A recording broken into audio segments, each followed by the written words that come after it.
Le 24 mars 2015 à 10h41, un avion de la compagnie Germanwings s'est écrasé dans les Alpes françaises, tuant sur le coup toutes les personnes à bord.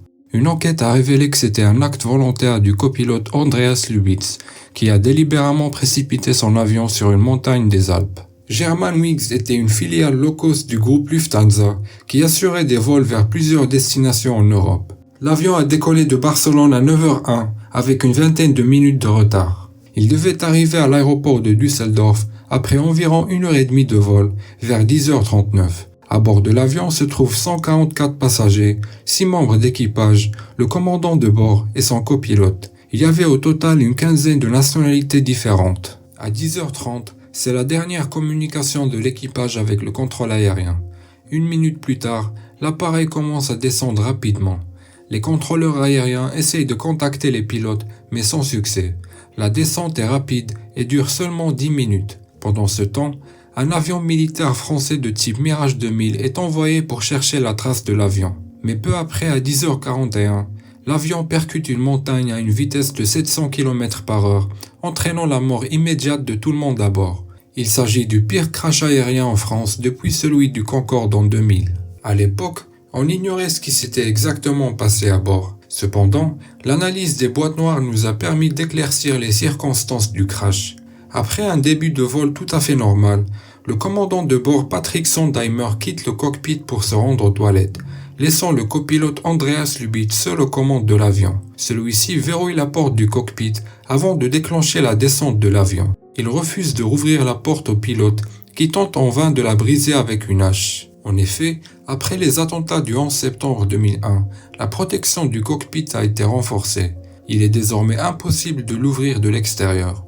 Le pilote cogne de plus en plus fort sur la porte, mais à l'intérieur, pas la moindre réponse.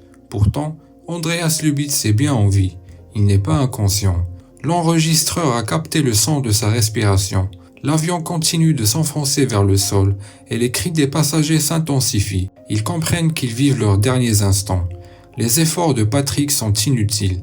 L'appareil se fracasse contre la montagne. Mais pourquoi le copilote a-t-il décidé de détruire cet avion ? Andreas Lubitz, âgé de 28 ans, souffrait de dépression profonde depuis plusieurs années et avait été traité pour des tendances suicidaires. Il avait même été déclaré inapte au travail par un médecin. Engagé en septembre 2013 par la Lufthansa, il comptait 630 heures de vol à son actif. Il avait effectué une pause durant sa formation pour se rendre dans un établissement psychiatrique. Victime de crises de panique lors de cette formation, le copilote avait été jugé plusieurs fois incapable de voler car trop faible psychologiquement. Sa maladie ne lui a pourtant pas empêché d'obtenir sa licence de vol. Le jour de l'accident, il était en arrêt maladie mais l'a caché à son employeur. La santé des pilotes, comme pour tous les citoyens, est protégée par le secret médical. Des attestations d'arrêt maladie avaient été retrouvées déchirées à son domicile. Cette découverte indique qu'Andreas Lubitz était conscient de ses problèmes, mais qu'il a tout de même choisi de se présenter au travail. L'enquête a confirmé qu'il avait prémédité l'accident. Les enregistrements de ses vols précédents indiquent qu'il s'était volontairement entraîné à réduire l'altitude de l'avion à plusieurs reprises lorsqu'il était seul dans le cockpit.